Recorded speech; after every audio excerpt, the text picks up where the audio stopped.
Morning students, welcome back to my channel. आज की video में हम बात करने वाले हैं वो इंग्लिश के एक सब्जेक्ट कोड को डिस्कस करेंगे। बिल्कुल ये एक जून 2023 का क्वेश्चन पेपर है। इस पेपर के थ्रू मैं आपको बताऊंगी कि पेपर पैटर्न क्या है, इंपॉर्टेंट क्वेश्चंस कौन कौन से हैं। तो सब देखो, सब्जेक्ट कोड सबसे पहले आपको यहाँ पे दिख रहा होगा, आप देख सकते हो, ठीक है। अच्छा, पेपर है ये टर्म एंड एग्जामिनेशन जून 2023 का, इलेक्टिव कोर्स है ये इंग्लिश का, ठीक है। पेपर का नाम है language through literature, from language to literature. तो ये होने वाला है आपका। अच्छा, टाइमिंग देख लेते हैं। टाइम आपको 3 घंटे मिल रहे हैं और पेपर है आपका 100 मार्क्स का। काफ़ी बड़ा पेपर है, टाइम भी बहुत सारा है और क्वेश्चंस भी आगे काफ़ी सारे होने वाले हैं। कहने का मतलब है कि अगर 100 मार्क का आपका पेपर होने वाला है तो ये एक लेंथी पेपर है और इसमें आप अगर इसको ठीक से ध्यान से पढ़ के करोगे तो बहुत अच्छे मार्क्स आप गेन कर सकते हो, ठीक है ना। तो देख लेते हैं आगे क्या क्या इन्फॉर्मेशन हमें ध्यान में रखनी है। सबसे पहले तो आप यहाँ पे नोट देखो, देख ही सकते हो, अटैम्प्ट एनी 5 क्वेश्चंस। तो जितना भी पेपर है ना, जो भी पेपर आपको जो आगे हम धीरे धीरे पढ़ेंगे इसको, उसमें से सिर्फ 5 क्वेश्चन आपने करने हैं। ईच क्वेश्चन कैरीज 20 मार्क्स, हर क्वेश्चन के 20 मार्क्स दिए जाएंगे, ठीक है। तो 5 क्वेश्चन करने हैं और 20 मार्क का एक क्वेश्चन होगा, ठीक है। तो जैसे कि हर इंग्लिश के पेपर में होता है, जो सबसे पहला क्वेश्चन होता है वो अनसीन पैसेज का होता है। तो इसमें भी ये पहला क्वेश्चन यही दिया हुआ है, आप देख सकते हो, read the following passage and answer the questions that follow. ये आप पढ़ोगे ना, पहले तो इसको कम से कम 2-3 बार पढ़ना है कि इसमें क्या बोला जा रहा है। The woods are lovely dark and deep but I have promises to keep and miles to go before I sleep and miles to go before I sleep, ठीक है। ये आपका पैसेज हो गया। अब इसमें से आपने करना क्या है, नीचे आके देखो, explain the meaning of the passage given about. कि इसमें ना पहला ही क्वेश्चन आपसे ये पूछा जा रहा है जो कि 5 नंबर का है और 5 नंबर का है, इसका मतलब आपको अच्छे से इसको डिटेल में लिखना है। Explain the meaning of the passage given about, कि ये जो पैसेज दिया है ना, पहले तो इसका मीनिंग बताना है आपने अपने वर्ड्स में, ठीक है। तो अगर हम इस क्वेश्चन को लिखना चाहेंगे तो सबसे पहले तो ना आपको इन वर्ड्स का मीनिंग पता होना चाहिए। जब तक आपको ये वर्ड्स का मीनिंग पता होगा तभी आप इसको एक्सप्लेन कर पाएंगे, है ना। तो सबसे पहले तो आप अपने ये पोएम को पढ़ें, ठीक से अच्छे से पढ़ो इसको। अब कहाँ से ये पोएम आई है ये तो तुम्हें पता ही होगा, तुम्हारी कौन सी बुक है, कौन सी यूनिट में से इन लाइन्स को उठाया गया है। तो ये चीज़ें हो गई। दूसरा है what is the rhyme scheme of the lines, कि जो लाइन्स दी गई है ना यहाँ पर, इनमें से राइमिंग देखनी है आपने। राइमिंग कहाँ पर बनी हुई है, देखो राइमिंग होती क्या है, वो वर्ड्स जो सुनने में एक जैसे लगते हैं, मतलब जो इनकी साउंड ना सेम सी आती है, जैसे कि डीप, कीप, स्लीप, स्लीप, ठीक है ना। ये होती है राइमिंग। राइमिंग में जब एक से वर्ड को हम सेम साउंड में सुनते जाते हैं ना, चाहे वर्ड्स अलग हो जाते हैं बट उनकी साउंड सेम आती है, उसको राइमिंग बोलते हैं, ठीक है ना। तो ये आपने बताना है what is the rhyme scheme of the lines. ये आपने इन लाइन्स में बताना है, इन वर्ड्स में बताना है आपने। यहाँ पर थोड़ा सा मैं और बता दूँ कि राइम स्कीम क्या होती है। राइम स्कीम वो लाइन्स होती हैं, मतलब कि किससे कनेक्ट होती है, मतलब एक दूसरे से कनेक्ट भी होती है। देखो जैसे फॉर एग्जांपल जो कि मैंने यहाँ पर बता दिया आपको, डीप, कीप, स्लीप, स्लीप, है ना।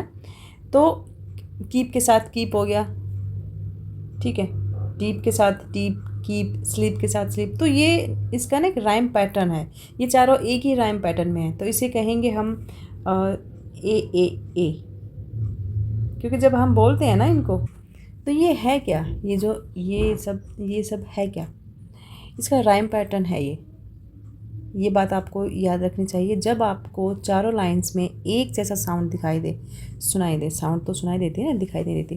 तो जैसे यहाँ पर हर लाइन में ईप, स्लीप, है ना, कीप, उसके बाद क्या है, डीप, स्लीप, सब में क्या है, तुम्हें एक ना ईप साउंड सुनाई देगा, यानी सिमिलर साउंड है।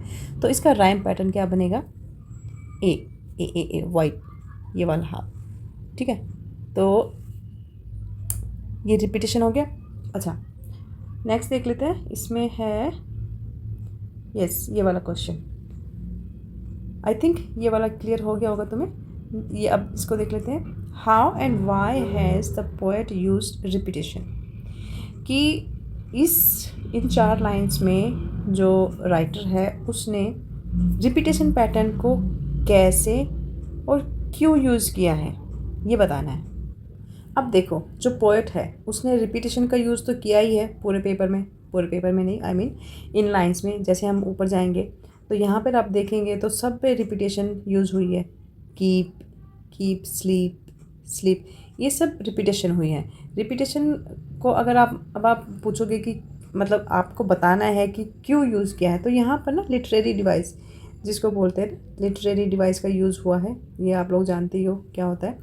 तो उसके ज़रिए उन्होंने अपना जो रिपीटेशन वाला है, जितनी भी सारी चीज़ें हैं, इनको इन्होंने रिपीटेशन के थ्रू यूज़ किया है। क्योंकि रिपीटेशन का यूज़ क्यों होता है किसी भी पोएम में? रिपीटेशन का यूज़ इसलिए होता है ताकि वो उस पोएम की जो ब्यूटी है उसको इन्हेंस कर देता है। उन वर्ड्स को बार बार जब यूज़ करते हैं तो कहीं ना कहीं उन शब्दों की जो खूबसूरती होती है वो बढ़ती है। अब किसी भी पोएम को तुम लोग उठा के देखोगे, अगर उसमें एक रिपीटेशन मिलेगा, एक राइम मिलेगा, एक वर्ड्स का जो मतलब सेम डिफरेंट वर्ड होंगे बट साउंड थोड़ा थोड़ा सेम होगा, तो उससे क्या होता है ना कि पोइटिक वे जाता है। पोइटिक वे तो हमेशा ब्यूटीफुल होता ही है। तो इसलिए यहाँ पर रिपीटेशन वर्ड यूज़ हुआ है, और यही क्वेश्चन आपने यहाँ पर अपना आंसर लिखना है। 3 नंबर का क्वेश्चन है आपका। नेक्स्ट क्वेश्चन में हम आ गए हैं यहाँ पर, जैसे कि तुम देख सकते हो, read the passage given below and point out any special features of language use you can find. ठीक है, ये बताना है इसमें। तो इसका मतलब ये है कि जो पैसेज आपको दिया गया है उसमें कौन कौन से स्पेशल फीचर्स बताए गए हैं। स्पेशल फीचर्स में कौन कौन से होते हैं, क्या क्या अलंकार यूज़ किए गए हैं, कौन सी भाषा यूज़ की गई। भाषा तो इंग्लिश ही है, तुम्हें पता ही है। तो ये चीज़ें बतानी है आपने। कौन से आपको न्यू वर्ड्स इसमें देखने को मिल रहे हैं, कौन कौन से फिगर ऑफ स्पीच जिसको अलंकार भी बोलते हैं वो इसमें बताए गए हैं, तो वो चीज़ें आपको पॉइंट आउट करनी है।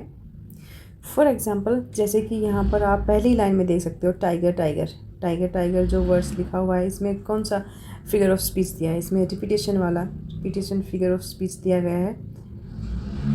आई थिंक मैं इस पर लिख नहीं पा रही हूँ स्क्रीन पर, बट आप लोग, चलो मैं ट्राई करते हैं। रिपीटेशन, ठीक है ना, रिपीटेशन फिगर ऑफ स्पीच यहाँ पर यूज़ किया गया।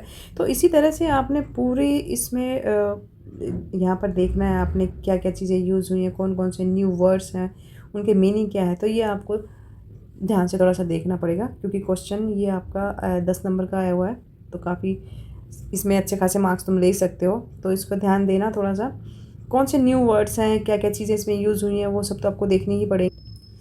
तो थोड़ा सा मैं और ये इन ब्रीफ में बता दूं कि आपको इस क्वेश्चन में अच्छे मार्क्स लेने के लिए ना आपको फिगर ऑफ स्पीच की नॉलेज होनी बहुत ज़रूरी है। फिगर ऑफ स्पीच, ठीक है। तो अगर ये इन चीज़ों को आप ध्यान से कर लेते हो तो आपको अच्छे खासे मार्क्स इसमें मिल जाएंगे। नेक्स्ट क्वेश्चन में आ जाते हैं हम। सेकंड क्वेश्चन पढ़ लेते हैं। ये है आपका, फर्स्ट क्वेश्चन हो चुका हमारा, 20 मार्क्स का था।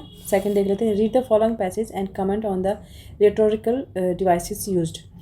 तो रिटोरिकल डिवाइसेस क्या होते हैं? फिगर ऑफ स्पीच को बोलते हैं रिटोरिकल डिवाइसेस, मीन्स अलंकार। तो इस पैसेज में ना आपको वो अलंकार ढूंढने हैं, वो बताने हैं कौन कौन से हैं और वो कहाँ पर यूज़ हुए हैं, ठीक है। तो इस तरह से हम इस पैसेज को पूरा पढ़ लेंगे। तो देख लेते हैं कहाँ पर क्या क्या यूज़ हुआ है। थोड़ा सा इसको मैं छोटा कर देती हूँ। तो चलो इसको देख लेते हैं थोड़ा सा। Long years ago, we made a trust with destiny, and now the time comes when we shall redeem our pledge, not wholly or in full measure, but very substantially at the stroke of the midnight hour, when the world sleeps. अब देखो यहाँ पर इस पर क्या आया है, when the world sleeps। अब एक बात बताओ, कैन वर्ल्ड स्लीप्स? नहीं, लोग सोते हैं, वर्ल्ड नहीं सोता। वर्ल्ड तो एक वर्ड हो गया ना, to describe a group of people. India will awake to life and freedom। कि भारत जो है जाग रहा था, तो भारत नहीं जाग रहा था, भारत के लोग जाग रहे थे for freedom। A moment comes which comes but rarely in history when we step out। अब हम आगे पढ़ेंगे इसको। तो कहने का मतलब ये है कि जैसे कि यहाँ पर है when the world स्लीप्स, जब दुनिया सोती है, इंडिया विल अवेक, ये भारत तब जागता है या जागेगा। तो यहाँ पर कौन सा अलंकार यूज होता है? यहाँ पर जो अलंकार यूज हुआ है वो है पर्सोनिफिकेशन अलंकार। सॉरी, मैं तो दोबारा से लिख देती हूँ। ये जो है ना, यहाँ यूज हुआ है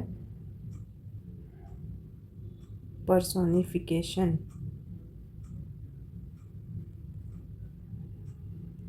ठीक है, तो कहने का मतलब ये है कि जो आप ये पूरा पैराग्राफ देख रहे हैं, पूरा पैराग्राफ नहीं, पूरा क्वेश्चन जो देख रहे हो ना, ये वाला, ये डिपेंड है ओनली आपको इसमें फिगर ऑफ स्पीच अलंकार जो जो यूज़ हुए हैं वो सारे इसमें से आपको बताने हैं। और इसमें अगर आपको अच्छे से नंबर चाहिए तो आपको पूरे पैराग्राफ में जो भी हैं वो सारे के सारे अलंकार बताने हैं, और बताने के लिए आपको उन अलंकारों की नॉलेज होना ज़रूरी है।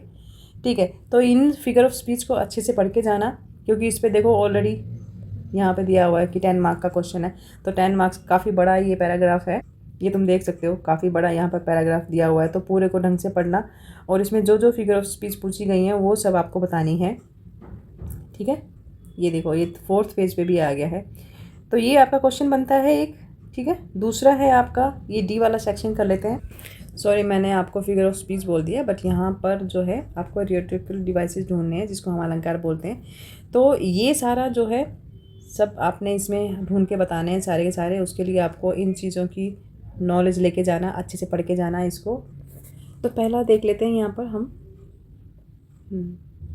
बी में आ गए, define any 2 of the following giving suitable examples. तो यहाँ पर ये कुछ आपको वर्ड्स दिए गए हैं, इनमें से आपको फिगर ऑफ स्पीच बतानी है, कौन कौन से अलंकार हैं यहाँ पर, वो सारी चीज़ें बतानी है। तो देखो, कोई 2 करने हैं आपने, और 10 नंबर का क्वेश्चन है। तो फॉलोइंग गिविंग सूटेबल एग्जांपल्स, पहले तो आपने इन सबको डिफ़ाइन करना है। ठीक है, उसके बाद डिफ़ाइन मतलब इनका मीनिंग बताना है, और उसके बाद इसको थोड़ा सा एक्सप्लेन भी करना है चीज़ों को। जैसे कि पहला है आपको नेकोडेक, इसका अगर आप मान लो मीनिंग आप लिखना चाहो तो क्या होगा, जैसे आप इसको बोल सकते हो कि figure of speech in which a part is made to represent the whole or vice versa, ये हो जाएगा। नेक्स्ट है ऑक्सीमोरन कर सकते हो आप, मतलब जो आपको इसमें से, इन सब में से जो भी आपको आसान लगता है ना, वो 2 करने हैं, बाकी आप टाइम वेस्ट मत करना है इन चीज़ों में। ऑक्सीमोरन को ले लेते हैं, a combination of contradictory concepts with opposite meaning हो जाता है। पैरेललिज्म का मतलब होता है a state of being parallel और the corresponding in a same way. ठीक है, ये हो गया। अगर आपको ये 2 ईजी लगते हैं, ये कर लीजिए आप। मेटोनिमी हो गया, मेटोनिमी क्या होता है, figure of speech in which a word is replaced with another word in closely in a way. Personification, मानवीकरण हो गया, आप इसको कर सकते हो। तो कोई भी इसमें से कोई भी 2 आपने करने हैं। ठीक है, सारे नहीं करने, तो जो सबसे आसान हो ना, जिनको तुम अच्छे से कर सकते हो, डिफाइन कर सकते हो with meaning with suitable examples, है ना, वो कर लेना यहाँ पर। थर्ड देख लेते हैं, fill in the blanks with modal auxiliaries. ठीक है, यहाँ पर आपने मॉडल्स फिल करने हैं यहाँ पर। चलो आप मॉडल्स का कर लेते हैं, fill in the blanks with modal auxiliaries. 5 number का आपका क्वेश्चन है ये। यहाँ पर आपको मॉडल्स फिल करने हैं। तो पहला देख लेते हैं, द ट्रेन डिपार्ट बाय 10। तो द ट्रेन, ये फ्यूचर का क्वेश्चन है ना, द ट्रेन डिपार्ट बाय 10, तो ट्रेन विल, यहाँ पे विल आ जाएगा। The winters dash B harsh in the hills, यहाँ पे भी पॉसिबिलिटी बताई जा रही है। तो यहाँ पर आप खुद भी बताना मेरे को कमेंट में। तो मैं आपको थोड़ा सा हिंट दे देती हूँ, इस इल बी, विल बी और वुड बी। ठीक है, वुड बी, गॉट इट। कितनी ख़राब राइटिंग आती है ना स्क्रीन पे। तो चलो ये हो गया। तो ये आप यहाँ पे आ जाएगा विल, सेकंड में आएगा विल बी या वुड बी, जो भी आएगा आप खुद भी करना है इसको। ठीक है, मैं भी बता दूँगी बाद में। तो ये हो गया। नेक्स्ट देख लेते हैं। नेक्स्ट आपका है dash we finish this letter please. तो इसमें रिक्वेस्ट की जा रही है। तो यहाँ पर आ जाएगा can we finish this letter please, कि क्या हम इसको बाद में फिनिश कर सकते हैं। I really don't know why she behave like this. Next है I really don't know why she behave like this. तो यहाँ पे मुझे थोड़ा सा कन्फ्यूज़न है, आप प्लीज़ मेरी हेल्प करना। आई थिंक यहाँ पर डज आएगा। ठीक है, अगर ये गलत है तो प्लीज़ कमेंट मत करना, रॉन्ग कमेंट मत करना, बट मुझे करेक्ट करना आप। ठीक है, I am also learning with you. तो ये हो गया। फिर है नेक्स्ट है आई बोरो योर बैग, तो यहाँ पे भी देखो, अगर आप इसको थोड़ा सा ध्यान से समझने की कोशिश करोगे तो इसमें भी एक रिक्वेस्टिंग वे में पूछा जा रहा है। तो यहाँ पे आप should, you can put should, ठीक है, कि should I borrow your bag, क्या मुझे तुम्हारा बैग ले लेना चाहिए, या आप कैन भी यूज़ कर सकते हो, क्योंकि कैन थोड़ा सा ना हार्श हो जाता है, शुड जो है ये थोड़ा सा पोलाइट वे में जाता है, ठीक है। ये हो गया यहाँ पर। अब नेक्स्ट वाला देख लेते हैं हम, fill in the blanks with correct prepositions. यहाँ पे हमें प्रपोजिशंस फिल करनी है। फर्स्ट कर लेते हैं हम। अच्छा ये देख लो पहले, ये बी पार्ट है, 10 नंबर का क्वेश्चन है, गलतियाँ मत करना, कोशिश करना पूरे के पूरे मार्क्स मिल जाएँ तुम्हें। पहला है right dash ink, right with, क्योंकि इंक के साथ तो लिखा जाता है ना, राइट विद इंक। सेकंड है आपका he has been working there,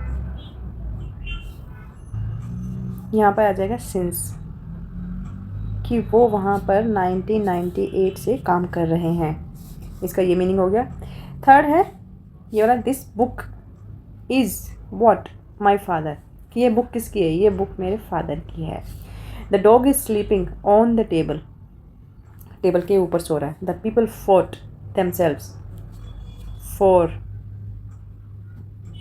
got it, the people fought for themselves, वो अपने लिए लड़े। We lived in Goa for 4 years, ठीक है, हम गोवा में पिछले 4 सालों से हैं। Please give the bag to her, कि प्लीज़ ये बैग उसको दे देना। You can send the money to them, ठीक है, यहाँ तक आ गए हम। फिर है आपका नेक्स्ट है, the task was completed, task was completed with the team, team के साथ ही तो काम को कंप्लीट किया गया था ना। द रूम वॉज डेकोरेटेड,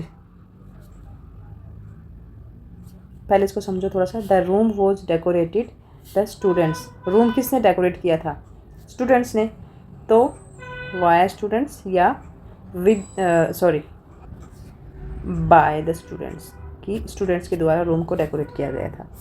तो ये सारे के सारे अपने प्रिपोजिशंस यहाँ पर फिल करनी है आपने सारी की सारी, ठीक है। नेक्स्ट है आपका, make sentences with the words given below as directed,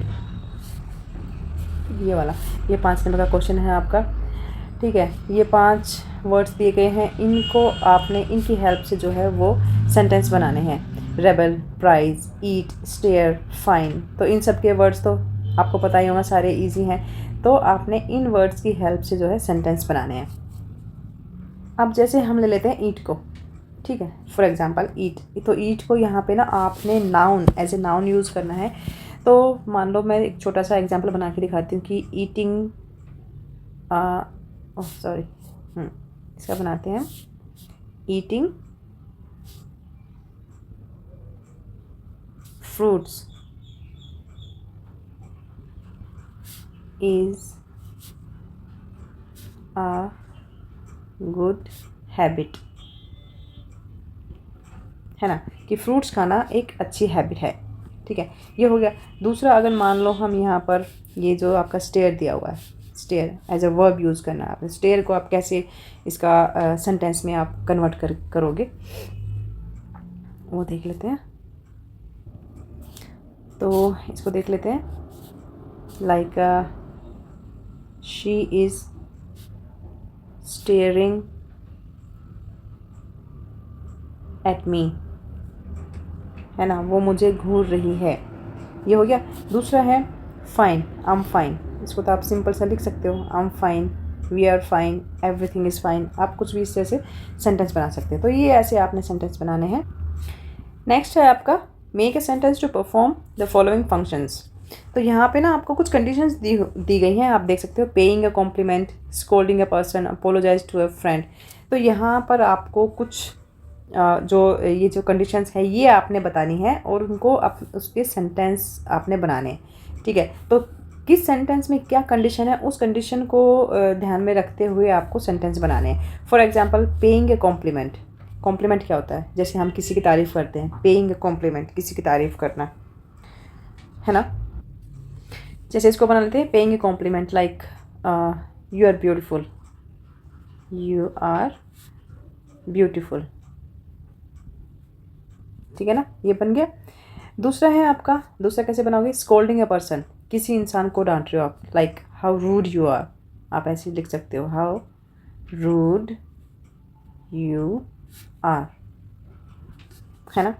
ये हो गया। अपोलोजाइज टू अ फ्रेंड, किसी फ्रेंड को तुमने अपोलोजाइज करना है, मतलब सॉरी बोलना है, तो आप सीधा इसका तो सीधा सीधा बना सकते हो कि आई एम सॉरी लिख सकते हो, या I apologise for whatever I did with you. Explaining concept हो गया, मेकिंग अ रिक्वेस्ट हो गया। रिक्वेस्ट को आप कैसे कर सकते हो, आप जैसे पिछले हमने जो इससे पहले वाला जो क्वेश्चन था उसमें एक रिक्वेस्ट की गई थी कि can I borrow your bag, है ना, कैन आई, या फिर can I make a request to you for make a cup of tea, या can I make a cup of tea for you, या will you help me। तो इस तरह से आप छोटे छोटे सेंटेंस बनाने हैं आपने। 5 नंबर का ये क्वेश्चन है, तो आप 5 सेंटेंस बनाने हैं आपने, इजीली बन जाएंगे, कोई ज़्यादा मुश्किल क्वेश्चन नहीं है। फिर यहाँ पर जो फोर्थ दिया है ना, ये मैं छूट गया था, ये जैसे है एक्सप्लेनिंग अ कॉन्सेप्ट, कि कोई कॉन्सेप्ट होने वाला, कोई फंक्शन है, कोई कॉन्सेप्ट है, जैसे कॉलेजेस में तुम्हारे कॉन्सेप्ट होते हैं ना, उस तरह का, तो उसको एक्सप्लेन करना है। तो उसको आप कैसे एक्सप्लेन करोगे कि like there is a youth festival going on in my college, और उसको आपने थोड़ा सा एक्सप्लेन करके बताना है, थोड़ा सा छोटा बनाना है, तो ये ऐसे हो जाएगा यहाँ पर। नेक्स्ट आपका जैसे आता है करेक्ट द फॉलोइंग सेंटेंसेस, ये जो सेंटेंसेस हैं इनको करेक्ट करना है आपने। हाँ, पहला है he has 3 brother in laws. देखो सबसे पहले तो यहाँ पे करेक्शन यही आ गया कि लॉज नहीं होता है, ही हैज़ 3 ब्रदर्स, यहाँ पे ऐसा लग जाएगा brothers in laws, in law, ये ऐसे यहाँ से हट जाएगा। The dog is wagging its tail, ये हो गया, ये कर रहे हैं हम लोग, the dog is wagging its tail, तो इट्स टेल नहीं होता, ये वाला टेल आएगा, इट्स टेल, ठीक है, ये अपॉस्ट्रोफ नहीं आएगा यहाँ पर। Please don't mind for my words, इसमें क्या मिस्टेक नज़र आ रही है आपको। देखो पहले तो इसको पढ़ के देखो, please don't mind for my words. देखो अगर इसको आप थोड़ा सा ध्यान से देखोगे ना, तो ऑलरेडी इसमें ये बोला जा रहा है कि मैंने जो कहा उसके लिए बुरा मत मानना, है ना। तो इसमें अलग से फॉर लगाने की ज़रूरत नहीं है, इसमें सीधा सीधा यही है, please don't mind my words, कि मेरे शब्दों से आप बुरा ना माने, बैड फील ना करें। Why have you staring at me, why are you staring at me। there is a lot of balls in the field, यहाँ पे जो है ए हट जाएगा, ठीक है, there is lots of balls in the field, ये हो जाएगा। अभी देखो यहाँ पर जो है ये पूरा का पूरा पेपर ही पूरा ग्रामर से भरा हुआ है, ठीक है। कहने का मतलब ये है कि आपको ग्रामर की नॉलेज अच्छी होनी चाहिए अगर इस पेपर में आपको अच्छे मार्क्स लेने हैं, ठीक है ना। तो अब हम कर रहे हैं part C, add prefixes to these words in order to change the meaning of the words. Prefix क्या होते हैं, सबसे पहले तो ये पता होना चाहिए। प्रीफिक्स वो होते हैं जो वर्ड से पहले लगते हैं, प्री मीन्स पहले, वर्ड से पहले लगते हैं और उस वर्ड का मीनिंग बदल देते हैं, ठीक है, वो होते हैं प्रीफिक्सेस। जैसे हैप्पी हो गया, हैप्पी का अनहैप्पी हो जाएगा, लिटरेट का क्या होगा, इलिटरेट हो जाएगा, है ना। होम हो गया, प्लेजर हो गया, वर्दी हो गया, अनवर्दी हो गया उसका। प्लेजर का क्या होगा, अनप्लेजर या डिसप्लेजर बोल सकते हो आप, ठीक है। होम का क्या होगा, यहाँ होम थोड़ा सा मेरे को ट्रिकी लग रहा है, तो इसको देख लेते हैं। तो ये कुछ वर्ड्स हैं, ठीक है। तो इस तरह से आपने करना है। हैप्पी का आपने अन लगा के अनहैप्पी हो जाएगा, लिटरेट का इलिटरेट हो जाएगा, प्लेजर का अनप्लेजर हो जाएगा, वर्दी का जो मूल्यवान है उसका अनवर्दी हो जाएगा, ठीक है। होम का मुझे थोड़ा सा कन्फ्यूजन लग रहा है कि इसमें आई थिंक या तो होम ही रहेगा या फिर कई बार डाउन होम भी कर देते हैं, तो प्लीज़ मेरे को आप बताना कमेंट बॉक्स में कि इसका क्या होने वाला है, मतलब क्या हो सकता है। फिर है make sentences with the phrasal verbs given below. तो यहाँ पर आपको जो है फ्रेजल वर्ब्स यहाँ पर बताई गई हैं वो आपने बतानी है। 1 2 3 4 5 मार्क्स का क्वेश्चन है, 5 दिया है। इसमें से जैसे कि आप देख सकते हो किक आउट, किक आउट का मतलब क्या होता है, बाहर निकालना, है ना, बाहर निकालना या बाहर निकाल कर फेंक देना, ठीक है। तो इस तरह से आपको वर्ड्स यूज़ करने हैं, यहाँ पर बताने हैं आप। तो फ्रेजल वर्ब्स क्या होते हैं, वो वर्ब्स होते हैं जो, कहने का मतलब है कि ये एक वर्ड्स होते हैं, ये 2 भी हो सकते हैं, 3 भी हो सकते हैं फ्रेजल वर्ब्स, जिनकी मदद से आपको सेंटेंसेस बनाने होते हैं। तो ये इस तरह के वर्ड्स होते हैं, जैसे कि अब यहाँ पर है पॉइंट आउट। पॉइंट आउट का मतलब क्या होता है, इंडिकेट करना, है ना। पॉइंट आउट, इंडिकेट करना। तो जैसे कि आप इस पर यहाँ पर जैसे आप लिख सकते हो कि the teacher was pointing out that girl, है ना। तो यहाँ पर आप इसके लिए देख सकते हो the teacher was pointing, my god writing, pointing out the girl, है ना। इस तरह से आपको ये सेंटेंस बनाने हैं। तो इस तरह से आपको सेंटेंसेस बनाने हैं यहाँ पर। और ये 5 फ्रेजल वर्ब्स दिए गए हैं, 5 नंबर का क्वेश्चन है, ठीक है। नेक्स्ट देख लेते हैं। नेक्स्ट है आपका इंसर्ट द आर्टिकल्स। आर्टिकल्स कौन कौन से होते हैं? A and the in the appropriate places in the paragraph given below. तो ये पैराग्राफ दिया गया है, काफ़ी बड़ा पैराग्राफ है, इसमें आपको जो है आर्टिकल्स फिल करने हैं, ठीक है। तो देख लेते हैं कौन कौन से हैं। With passage of time, with a passage of time many a person understands the need for a separative family. Given uncertainty of human life, it becomes important to belong to a productive family. ठीक है, इस तरह से आपने बने give the आ जाएगा यहाँ पर। आगे देख लेते हैं। As a family is not just a support system but a strong foundation in case there is a tough situation or a difficult decision. ठीक है, फैमिली इज़, थोड़ा ऊपर कर लेते हैं इसको। फैमिली इज़, आप यहाँ पर द भी लगा सकते हो, स्पेसिफिक यहाँ पर दिया जा रहा है। Bedrock of a satisfied life, beginning of a productive society and necessity for a prosperous nation. तो यहाँ पर आप क्या डालेंगे? Bedrock of a satisfied life, the beginning of the productive society and the necessity. क्योंकि ये तीनों जगह द इसलिए आया क्योंकि एक स्पेशलाइज यहाँ पर सेंटेंस में बताया जा रहा है, necessity for a prosperous nation. तो इस तरह से आपने यहाँ पे आर्टिकल्स भरने सारे। फिर आता है आपका read the poem and answer the questions that follow. ये आपने एक पोएम दी हुई है यहाँ पर, इसको आपने पढ़ना है, इसमें से आंसर्स बताने हैं आपने। द पोएम का नेम है no man is an island. ये आपकी पोएम है, ठीक है। तो पहला क्वेश्चन देख लेते हैं। विच literary device does the title use, कि जो इस पोएम का जो टाइटल है उसमें कौन सी लिटरेरी डिवाइस, कौन सा अलंकार यूज़ किया गया है। Explain the last line in your own words. इस पोएम का जिसकी हम बात कर रहे हैं उसकी जो लास्ट लाइन है उसको आपने अपने शब्दों में लिखना है, एक्सप्लेन करना है कि उसका मीनिंग क्या है। List the verbs in the poem. इस पोएम में जो वर्ब्स यूज हुई हैं उनको बताना है। Is there anything unique in their use, कि उन जो वर्ब्स का है उनको आप कैसे यूनिक यूज़ कर सकते हो, या क्या ऐसा हुआ है कि या जो वर्ब्स जो दी गई हैं क्या उनका कुछ यूनिक वे में यूज़ हुआ है, तो वो आपने बताना है। अब जैसे कि इस पोएम का तुम टाइटल दे सकते हो no man is an island, मतलब जो मैन है उसको आइसलैंड से कंपेयर किया गया है। कहने का मतलब ये है कि जो मैन है उसको आइसलैंड के साथ कंपेयर तो कर दिया गया है। तो यहाँ पर जो आप जो अलंकार यूज़ करेंगे वो यहाँ पर पर्सोनिफिकेशन का यूज़ किया गया है, ठीक है, पर्सोनिफिकेशन, गॉट इट। तो इस तरह से आपने बताना है।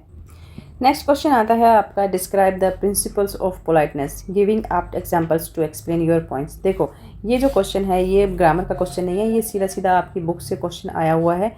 तो इसको आपने डिस्क्राइब करना है द प्रिंसिपल ऑफ पोलाइटनेस, और इसके एग्जांपल्स के साथ आपने उसको अपने पॉइंट्स रखने हैं। 10 नंबर का ये क्वेश्चन है, अच्छा खासा बड़ा क्वेश्चन बनने वाला है। तो इसको आपने लिखना है। इसमें हमें प्रिंसिपल्स पोलाइटनेस के क्या क्या प्रिंसिपल हो सकते हैं, और बस इतना ही है कि एग्जाम्पल्स के साथ आपको एक्सप्लेन करना है इस क्वेश्चन को। नेक्स्ट है explain the relationship between form and function giving adequate illustrations, कि इसमें ना आपने जो फॉर्म होती हैं वर्ब की फॉर्म और फंक्शंस, उनके आपने एडिकेट इलस्ट्रेशन के साथ जो है कुछ एग्जांपल्स के साथ आपने उस चीज़ को एक्सप्लेन करना है। इस क्वेश्चन में यही पूछा गया है सीधा सीधा। एडिकेट रिलेशन मीन्स फॉर्म और फंक्शन मीन्स रूप और कार्य के बीच में क्या रिलेशन है, वो आपने इसका एडिकेट इलस्ट्रेशन बताना है आपने, मतलब इन दोनों के बीच में क्या रिलेशन है उस चीज़ को आपने एक्सप्लेन करना है इसमें। ठीक है, तो ये था आज का पेपर जून 2023 का हमने डिस्क्राइब किया है आज यहाँ पर। तो कुछ समझ में आया होगा। मिलते हैं नेक्स्ट वीडियो में and best of luck. Thank you for watching. Bye.